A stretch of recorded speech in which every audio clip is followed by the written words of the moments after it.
All right. Good morning, everyone. My name is Leela Srinivasan, and I'm delighted to welcome you here to Talent Solutions webinar for this morning. Today's speakers on the call are from Sapient Nitro, and at LinkedIn we're really fortunate to work with so many progressive practitioners from both recruitment and marketing. And today we have Christina Shedd, who's the Director of Global Hiring at Sapient Nitro, and also Emily Brewer, who is the Senior Manager of Global Marketing at the company. And between them, the two of them have a combined total of 19 years of experience at the company, so they certainly know their way around Sapient Nitro, that's for sure. Before I hand the ball over to Christina to take us through the presentation, just to explain this morning's format, you are all currently on mute by default, and that's so that our presenters can walk us through the materials. But we would really love to make this as interactive as possible. So please do use that chat section on the right-hand side of your screen in order to share questions with us. We'll take questions during the presentation if they make sense, and certainly at the end of the presentation. And again, just really encourage you to make sure that you get your questions out there. Also, we encourage you to tweet this morning. We've got the hashtag #TalentBrand, which you see at the bottom of the screen there. So please use that to tweet your comments, questions, insights, observations, anything else that you feel like sharing with us. So with that, I'd like to hand over to Christina.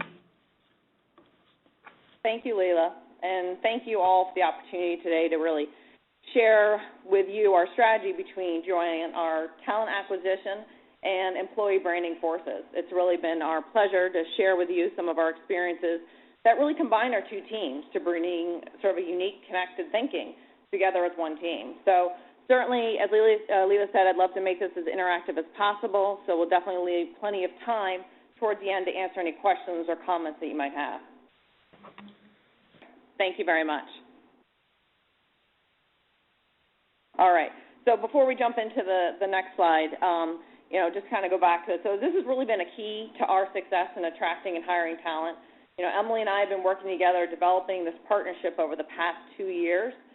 But before we kind of jump into some of the detail and some of the results of our initiative, I thought it'd be helpful to sort of start off with a little bit about Sapient Nitro. So if we can go to the next slide, thank you.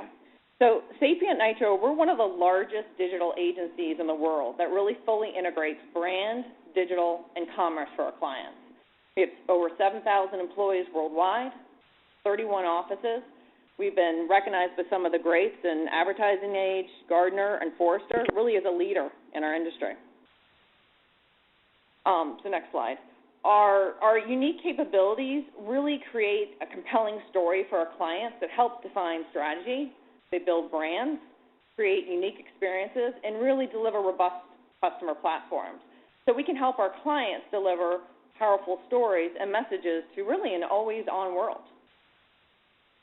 So on the next slide here, I just wanted to kind of share with you some of the key brands, global brands that we've worked with. You can see some greats such as Coke, Target, Harley-Davidson, M&S, which is Marks & Spencer. So really global brands, and there's numerous others, but I thought it might be kind of helpful.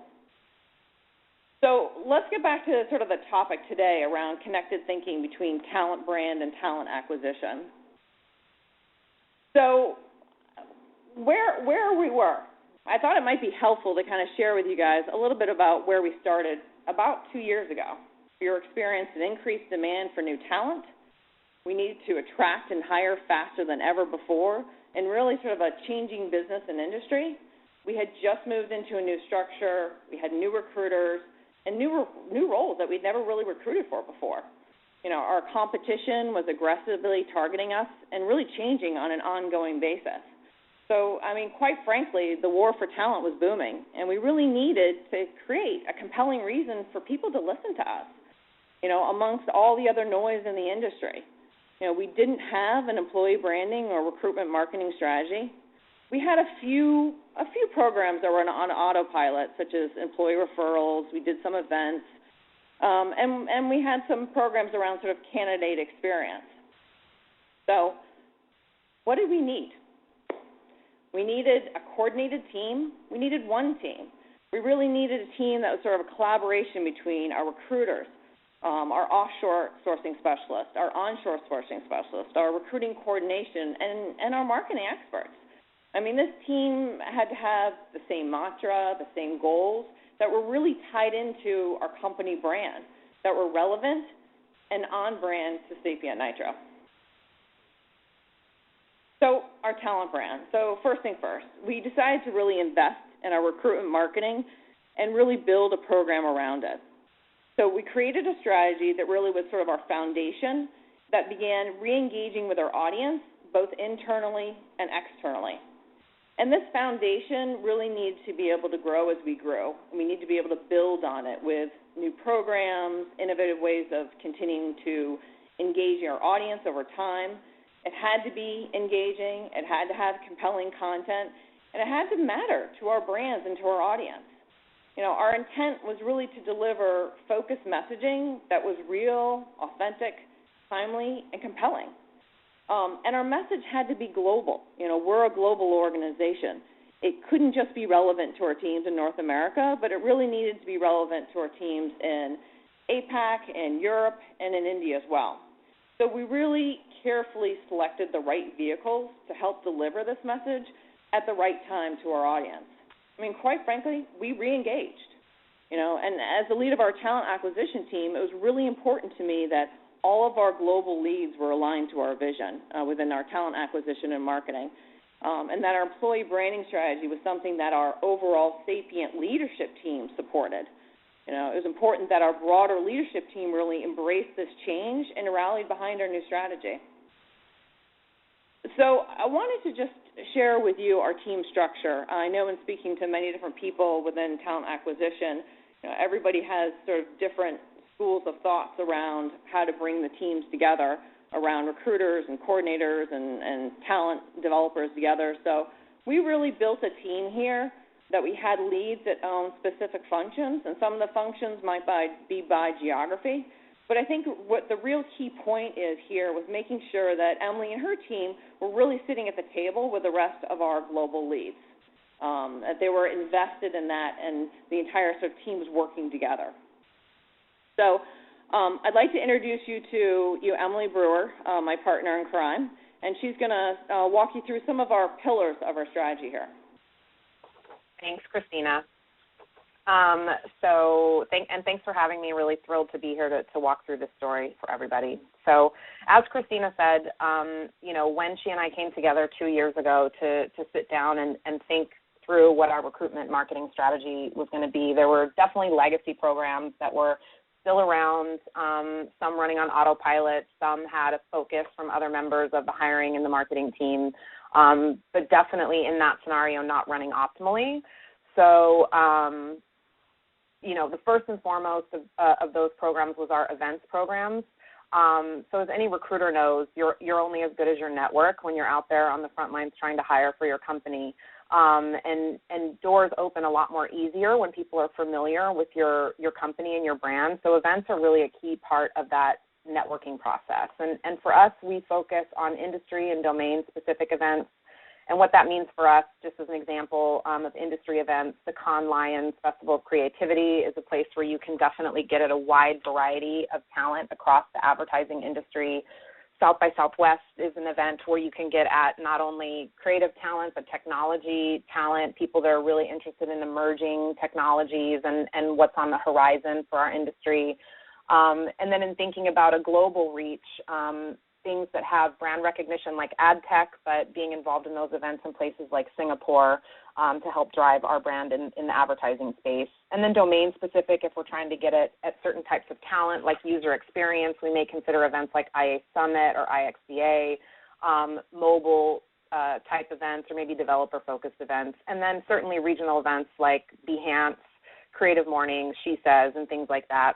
And then also proprietary Sapient-produced events where we curate content and then invite people to come participate in events where we talk about the industry or certain projects or client deliverables in our own spaces. So we refocused our strategy there. We made sure that we didn't continue to support events just because we always had. We wanted to make sure they were really aligned with where we were now, but more importantly, where we were going.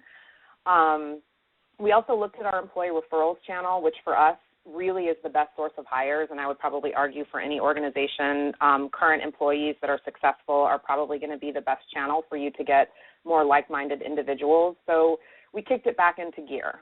We started touting it at the company. We sent emails. We developed internal campaigns around the program, developed special referrals programs for hard-to-fill roles, really just making people aware and making it easy for them to share on their social networks, to announce openings, to spread the word that we were hiring. And over the course of the past about year and a half, refocusing our efforts here doubled the percentage of hires that were coming in the pipeline from the Employer Referrals Program, which was really exciting. And then we really focused on our experience. We're constantly thinking about our candidates and our employees and the touch points and their everyday interactions and experiences with us. And we really want to make them great. We want to strive to make them great. So for the recruiters and the marketers out there, if you're just starting to think about talent brand versus corporate brand, I really suggest that you start there, because once the experience is great, then you can shout that story from the rooftops, get the message out there.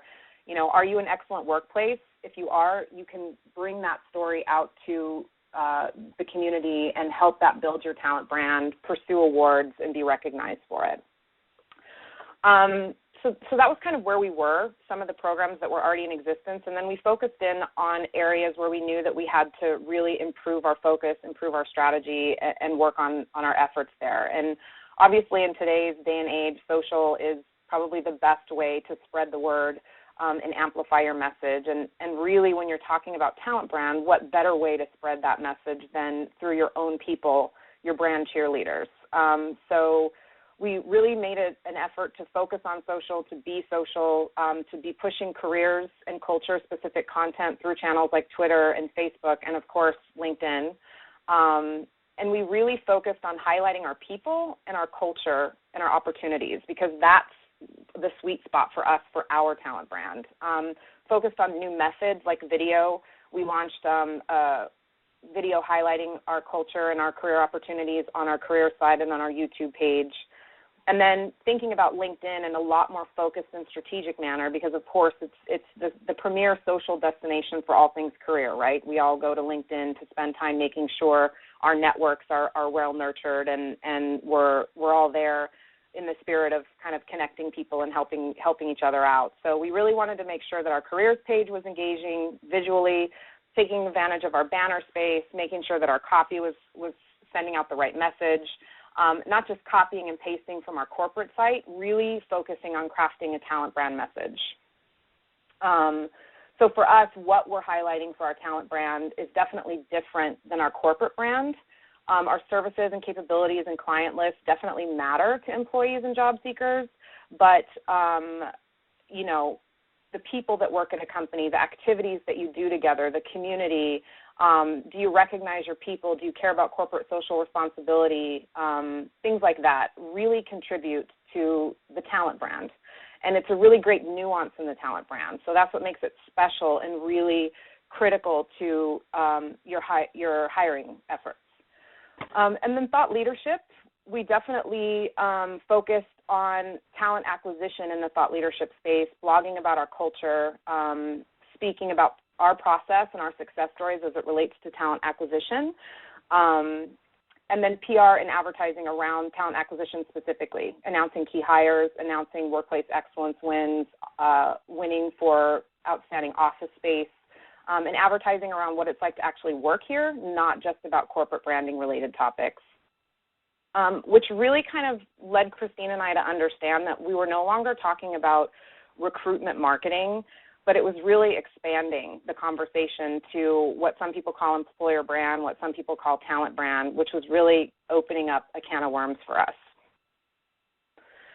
So ultimately, marketing is about storytelling and content and getting the right message out to the right people. And I know as a marketer, I always wonder, what do people want to know? What content's important to them? But more importantly, what's going to engage them? What's really going to draw them in? And so I'm always thinking about the message and the intent behind the message, and will it matter to people? And then, of course, you have to think about the channel where you're posting the content. We all know that imagery and video works really great on Facebook, really draws people in, but it's tougher on channels like Twitter. So just kind of thinking about the platform where you're posting the content and then making sure that you're making the right choices about what you're putting where. And then whenever possible, aiming for measurable results. Is the content that you're putting out there engaging your audience, and is it having an impact on your talent brand? And if you can see that it is, make an investment where you see results. So in thinking about that and making an impact and how to measure those results, LinkedIn has been a great way for us to kind of see how that has impacted us from a talent brand perspective. And so if you're in talent acquisition, you know that it's definitely easy to measure progress against hiring goals because you'll have a number, and as you hire folks, you're either hitting your targets or you're not. But talent brand impact can be harder to measure. And so with tools like LinkedIn and our investment there, we've really been able to see how that effort has impacted our brand. And, just some highlights for that, over half of the hires in Q4 of 2012 were impacted by our presence on LinkedIn in some way. Definitely saw an increase around job postings and job application activity. Our career pages, the views increased 5 times, and our reach grew with over 3,000 new followers per month once we increased our investment there. So, just to highlight, there was a measurable impact on our brand and reach, which was definitely really exciting to be able to see through real data and analytics that demonstrate that we're having an impact there.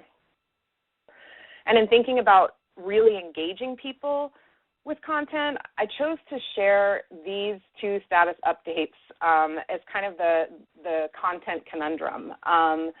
At first glance, to me, they look almost identical, but as you can see, one drove much higher levels of engagement, and I wish I could tell you scientifically what it was, but I can't.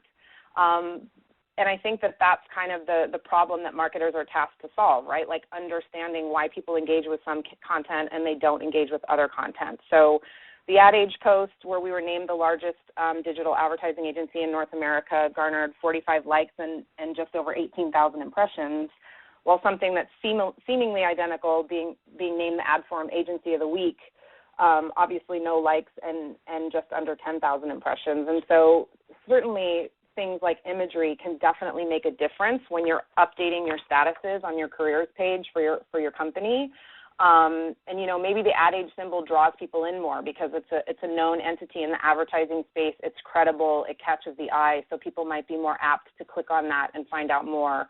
Or if it's just text heavy, it's not as engaging for the audience. And again, not very scientific, but definitely something I do all the time as a marketer. Go back, look at the content we're pushing out there, and really paying attention to what types of engagement levels that you're getting off of the content that's posted. Yeah, and Emily, if I can just add, we see significantly higher engagement rates with targeted status updates that have an image. So if you take away one thing about using status updates, please, whenever possible, do embed an image because it will draw your audience in. And then the other thing I would mention is that sometimes timing is everything. So if you post something on a Friday, you're likely to see much lower engagement than if you post on a Tuesday morning, say. Exactly.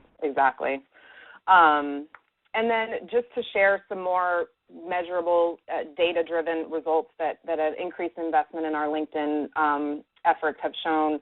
I mean, an increase in follower growth for our careers page, or our company page, by over 200%. So in September of 2012, we were just under 9,000 followers, and in a very short period of time, we were able to significantly increase the number of followers that were coming to our page. And I mean, that chart really speaks for itself. Once we decided to really invest in that online community and make it a place that had great messages, we saw really measurable results there. And so that's 12,000 more people hearing our message, interacting with our talent brand, and therefore hopefully making it easier for our recruiters to start conversations about hiring people into the organization. And speaking of which, that's really what it's all about, right? Translating into hires. We're looking here at data from our careers page visitors increase, but also job application clicks increase hugely significantly, over 10 times more what they were before. So this means that people are coming to our company page, finding out that they're also thinking about working for us. And that's exactly what you want your talent brand approach to do. You want it to increase your pipeline of candidates. You want it to contribute to hiring people. And through our investment in LinkedIn, we were able to actually show that this activity is happening, that it's increasing our ability to be able to hire great talent into the organization, which is very exciting for me as a talent brand marketer. And then, the last part of the story for me is everyone has to figure out what their story is out there in the talent brand universe. For us at Sapient Nitro, we know that story is based on our people. What the experience is of working with the people at Sapient Nitro, the knowledge that they pass on to each other, the experiences that they deliver for our clients on a daily basis, the success stories that they're able to be a part of together. So we base our talent brand story completely on our people and our culture, and it's worked very well for us. It's the right approach for us. It might not be for everyone. If you're a product company, if you have kind of a different message that you want to get out there from a talent brand perspective, but really find your niche and then run with it, and make sure that your message is clear, that it's consistent, and that everything that you do from a marketing perspective reinforces your clear stake in the ground around your talent brand. And then I think that you'll be able to see that you can drive results for yourself as well. And with that, I will hand it back to Christina Shedd. Thanks, Emily. So before we kind of open it up this to sort of some questions and answers, just a couple things that we wanted to sort of reiterate again is, one is we couldn't have done this and been as successful if we didn't have really our sort of senior leadership support and our internal audience support. I mean, they were really our army to help go out and spread the word on different social media challenges. And some of those metrics that Emily shared with you earlier today were impacted based on them sharing information and posting on LinkedIn and other sort of social channels. But they really rallied behind that because we had sort of the right content at the right time that was informative, and it was really authentic. So I think that right there was definitely a huge part of the story. So again, just some things that we want to sort of have for you to take away is really start with the right experience and drive with your story. Don't stray from that at all. Again, we mentioned this a couple times, but putting the right content in the right place at the right time is really key. Emily talked about sort of your people, your brand, and that was really critical to the foundation that we created. The marriage between talent acquisition and marketing is critical. We joke about this, but we do feel like we're sort of the power couple. You can't have marketing sit in one end of the room and your talent acquisition team sitting at the other end of the room and expect to see any level of engagement or any sort of power or synergy between the two. It has to be completely engrossed. Because you see it in your employer branding, and it delivers results. And we've seen huge results, and our foundation that we created a couple years ago is now turning out to be a pretty nice looking home that we're continuing to build and grow upon as we grow as an organization. So thank you all for giving us the opportunity to kind of share our story. I'll let the lines open up if you guys have any questions that maybe Emily and I can address. Great. Thank you, Christina and Emily. Well, so there are lots of questions flooding in from our audience, which is great stuff. So let's get started with some of those questions. First off, Amber asked if you could go a little bit deeper on how you crafted language for your talent brand. And Emily, I think you made the point around how corporate brand and talent brand are two separate things. Our research has showed that talent brand is actually twice as likely to drive somebody to consider a job as a corporate brand is. But can you tell us just a little bit more about that language and how did you craft something that was right for your talent brand? Sure. Yeah, and I absolutely agree with that scientific research. So it's definitely more useful and way more engaging when people are considering Sapient Nitro as an employer. And so the way that I kind of differentiate this, because, we're still educating our own corporate marketing team about what the subtleties and the nuances are between talent brand and corporate brand. And so, the way that I articulate the differences is corporate brand is there to position yourself to the industry, to clients, maybe if you're a public company like we are, to analysts. They talk about our services, our capabilities, how we can transform business and show great results for our clients. But if you think about somebody considering a job, that's all great, and they want to work for great companies that are doing great things for their clients or their products, but there's also a nuance about what's in it for me. Why should I do what I'm great at your company versus the company next door? And so when I am distilling the language and the message that we use for our talent brand, I'm thinking about the candidate, or I'm thinking about the employee. What are the types of things that they're going to care about when they're considering working for an organization? They're going to care about how we take care of them, what their day-to-day experiences is like at the company. So you want to be focused on what's in it for them, culture, who they're going to be working with, what kind of benefits you have, what kind of activities go on at the company, corporate social responsibility, things that really matter to an individual beyond what type of widgets or work that they're producing on a daily basis, but what is impactful and meaningful to people. That's great. Thank you, Emily. Then there were a couple of questions on I think you touched on employee referrals. So one listener asked, how diverse do you find your hires are from employee referrals? Because sometimes people will tend to refer people who look and think like themselves. And then another question on referrals came from Janelle, which was around how you compensate and incentivize employees. And do you find that a standard bonus is more effective, or do you have contests with unusual prizes, and does that work better? I'll take the first part of that question, Christina, if that's okay, and then hand the second part off to you. I mean, as far as the diversity, Sapient Nitro is an incredibly diverse company, and we're very fortunate. We have people, we're global, we have people from all walks of life, all cultures you could possibly imagine. So we're able to get quite a diverse workforce through the employee referral program just based on that. And definitely in certain areas that are challenged, like technology, it might be a little bit harder, but as far as keeping that pool of candidates diverse, we don't really run into an issue there. Okay. As far as incentives? Yeah, as far as sort of rewarding our employees for referrals, we have always had an employee referral program that does offer a small reward, and periodically we will do sort of promotions or campaigns on sort of key roles.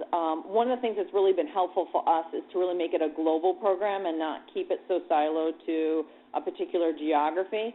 As you all know, as this world is becoming more and more mobile and people are moving from one side of the world to the other, and the networks that people have built through their different social channels, we've seen an uptick in the amount of referrals from North America to Asia Pacific, or London to New York, or so forth and so on. So some of those contests were, definitely spiked some interest, but really just opening up and broadening it to more of a global audience, I think really was extremely impactful as well. And we found that, at the end of the day, it's not necessarily just sort of the amount that you offer, but just sort of how you're sharing the program, the frequency of the program, and the audience that you're addressing. Excellent. Now, the next couple of questions were around followers. So you talked a little bit about how you've seen this swell in the number of people following you on LinkedIn.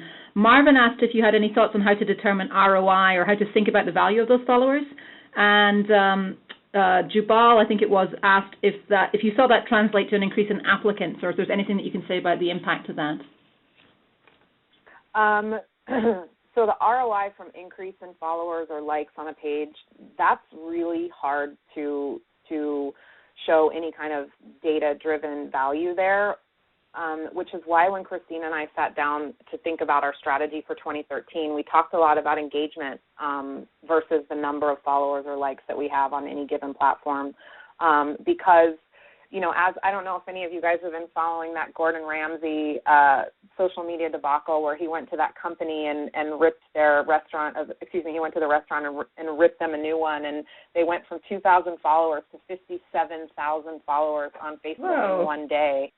And then it really makes you think about, what does a like really mean? Like, is that valuable to a company? Maybe you go and like American Airlines because you had a horrible experience flying from LA to Boston and you want to complain about it. So we started to really think about what a like meant versus what real engagement meant it's harder to measure, but it's more valuable. And so we've definitely been able to show through LinkedIn specifically that working on our careers and company page as a destination, making sure that there's great imagery and video and engaging content, we have been able to demonstrate ROI there. We can show we increased our followers by 12,000. We increased our job applications by 10 times. So there are ways that channels like LinkedIn can really show an ROI. Yeah, and we've been encouraging clients to really think about how these solutions work together in aggregate. It's a little bit difficult to parse them up, so you can certainly look at the engagement that your followers have. But I mean, the fact of the matter is, when we've surveyed followers, we find that 71% of them who follow a company have an interest in career opportunities at that organization. So I think over the long haul, it's just the smart thing to do to try and engage those followers, and every once in a while in that stream of information, slip in something about a position that they might be interested in. Mm-hmm. All right, great. So next questions were actually around team resources. So Leslie had asked how many people you have on your team, whether anyone is actually dedicated to social media, and also there was of course a budget question. Danielle asked what sort of budget you had when you started out. For marketing specifically? For talent brand, for employer branding. For employer branding, it's kind of a joint effort. So I'm the only person right now that's 100% dedicated just to talent and employer branding efforts, but there is buy-in from the corporate marketing team as well. So there are shared resources on our branding team, on our corporate marketing team that will pitch in and deliver projects when and where we need them, help with design, help with initiatives, events. So I have a team of 3 that we all work just on employer brand. So myself globally, and then some coordinators regionally, and then we definitely collaborate and rely on. I mean, the recruiters have been amazing in the regions. There's recruiters in Chicago and Boston, in New York that will bring opportunities and events to us to say, hey, maybe we should be considering these for our employer brand. So it's really something. As Christina mentioned, that our executive leadership team is bought in, I really think that everyone at the organization is bought in at spreading the news about Sapient Nitro is a great place to be. And it's such a big job, again, because it does touch, hiring, it touches HR, learning and development, onboarding, whether or not, your kitchen is clean and you give coffee to your people. It's just everything about working for a company and the promise of working for a company. So we have some dedicated resources, but it takes an army. Yeah, we've been pleasantly surprised with just the outreach across the globe for people inside and outside of talent acquisition that have brought to us suggestions and ideas and raised their hands to participate. I mean, there's a number of leaders in Singapore and London and New York that most recently have said, hey, we're willing to speak at this event on your behalf, or we'd like to go here, or we'll help out here, or we'd like to get involved with things that aren't necessarily things that are involved in sort of their day-to-day roles. So I think as the word has sort of spread through the organization, what we're doing, what we're building, what we've been able to really be able to impact, that we have gotten sort of more and more volunteers to help Emily and her team out. Great. Now, switching gears a little bit, Sigrid had asked if you had created an internal campaign to get those your employees engaged in branding. How did you go about mobilizing them? Many different ways. I mean, the biggest vehicle internally is our employee referral program. So we talk about the fact that we're hiring. We talk about building a great company together. We ask for their help. But we also make it really easy for them to activate their personal social networks. And so, Sapient Nitro, we have our network. We have our company page. We have our followers on Facebook, on Twitter. But our employees also have personal networks of their own. And so when we're sending out emails throughout the company, we make it really easy for them to share that with their own personal networks to amplify the reach. Write suggested copy for them for Facebook, for LinkedIn, copy and paste this. See if you can drive interest. Amplify the message through your own channels. And so we make it as easy as possible for them to share that message with their own networks. Great. Just on the topic of Facebook and LinkedIn, somebody asked whether you post the same thing on your Facebook page as you do on LinkedIn, or if you have a different strategy for those different avenues? Sometimes yes. Sometimes content that's posted to Facebook, like the example I shared earlier, the Ad Age win for the #1 agency in North America, #3 globally, digitally. That's great for Facebook. It's great for LinkedIn. Certain things that we share on Facebook that are driven largely by imagery, posting a photo and then writing a comment or maybe posting a video, those might drive higher level of engagement on Facebook than they do on LinkedIn, where people might be more interested in hearing about thought leadership or strategic acquisitions that you're making or how you're moving and shaking in the industry. It really goes back to going back to the content that you're posting and looking at it and seeing how folks are engaging with it, and then trying to make informed decisions based on impressions and traffic and just kind of feeling your way around that. That's right. Digital marketing is all about experimentation. I feel like we're in permanent beta as well, so it's a great breeding ground for if you want to play around. Yeah. There were a couple of questions on tracking. So Patrick had asked how you monitored your efforts, and then someone else had asked about the data that you share today and how you get hold of that sort of data. Tracking on Facebook is just tracking in general of your employer branding efforts. Yeah, so tracking via social channels is something that you can definitely do. LinkedIn, Facebook, you can see what kind of posts, reposts, likes, comments. So you can definitely look at engagement levels there. I know LinkedIn has just launched the Talent Brand Index, which is a way for your candidate and employee universe that lives on LinkedIn that you can see, how you measure up in terms of reach and engagement levels around that. In corporate branding, there's a thing called a brand survey that you can do, and if your talent brand is incorporated with your corporate marketing, or if you have access to that, you can participate in activities like that. And then just real-world hard facts, like, are you able to fill your talent pipeline? Is it easier for recruiters to get responses to emails, to phone calls? Are people responding to you? Are they interested in hearing about your company and employment opportunities there? If you see an uptick in that, if you hear from your recruiters that that's easier for them, or people are more interested in hearing about opportunities, that's a way to measure whether you're having an impact as well. Mm-hmm. Absolutely, and we've also seen the impact have a result on other aspects of our business as far as being able to increase the amount of senior level talent that we didn't have that ability to kind of reach out to before.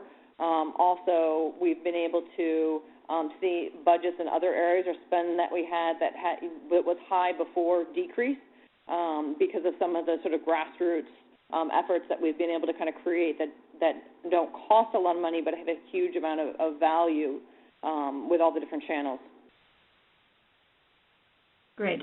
I'm going to ask one last question, which is, so we talk to a lot of clients, and there's a lot of debate in the industry right now about who should own talent brand, and there's definitely a strong feeling that what you're doing really is best practice. You want marketing and HR arm in arm working on this together, but surely the relationship can't have always been this wonderful. What have been your major challenges in working together and just making sure that you stay synchronized? Well, I think we were fortunate because we had the opportunity to work together in talent acquisition before. So those of you may not know, but Emily actually has the background in talent acquisition and moved into marketing a couple of years before we kind of joined forces together. But I think one of the real keys to our success was having that common vision, having those common goals, instead of just sort of jumping in and throwing a bunch of different ideas down on the table, really creating that foundation. What are we really trying to achieve, and how is this going to impact the overall team, our teams, and the organization, and making sure that we were continuing to kind of go back to that on a regular basis, weekly checking in, making sure that we were on track and we were progressing in the right direction, and then kind of sharing those experiences with the entire group. Great. Anything you would add to that, Emily? Yeah, I would say, Christina, as a leader in talent acquisition, made a decision to invest in recruitment marketing specifically to help make her recruiters' jobs easier, to help enhance the talent brand, and at that time, you know, given other priorities in the business and other things that were on corporate marketing's plate, it wasn't something that was a priority for them. It wasn't a focus area for them. And we had a really great year last year. We did some amazing things. We had some really great success stories, so much so that employer brand or talent brand has actually become a priority for the corporate marketing team.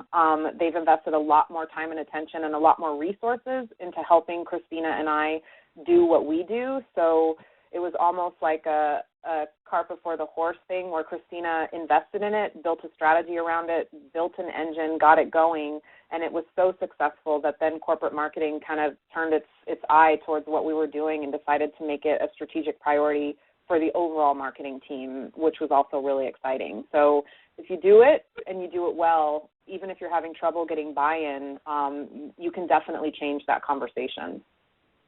Yeah. Great. And then while we're in the closing minutes here, I put up some resources on the slides that I thought would be interesting for the audience. If you have found this webcast valuable today, we do have some additional recorded webcasts from prior events that you're welcome to access online. We also recently published our own employer brand playbook, which includes a 5-step plan for creating, launching, and measuring a really strong talent brand. And in that playbook, we gather best practices from 15 or so different clients who we think are really doing some pretty cutting-edge things when it comes to employer brands. And then the last thing is, if you're interested in some of the solutions that have driven these results for Christina and Emily, then please visit the URL that you see on screen to learn more about some of the tools and technologies that LinkedIn's able to provide to help you really build a strong talent brand on our platform. One final question, actually, that came to mind just as you were sharing the last answer was around executive involvement in your talent brand. So I think best practice is to have your C-suite really not only supporting it but also championing your brand. So could you talk a little bit in the closing minutes here about how your executives are involved in your employer branding efforts? Yeah, well, I mean, one of the first things that we did is when we created sort of the initial sort of foundation or strategies, we sat down with that team to make sure that they were aligned and we could get them sort of rallied around the vision. We're fortunate enough to work with some pretty passionate people about what we do as a team, and so they really kind of rallied around it from the very beginning. And through this whole process, you know, when we needed to kind of get them involved as far as spreading messages or getting more employee involvement or attending events or even at times some funding, they've been extremely supportive. And again, I think it's because they see the results in the pipeline of candidates. They see the results in the quality of candidates, and they see the results in sort of what we've done. So I would say that is really, really critical to the success of any plan. Terrific. Well, that brings us to 10:45, and I'd like to really thank both Christina and Emily for sharing all of their wisdom and best practices and insights this morning. I think it's been a great session. We're going to send out to all of you who attended the slides that were shared today and also a recording of the session in case you want to share it with any of your colleagues. But thank you so much for joining us all today, and hope the rest of your day is great. Thank you. Thank you.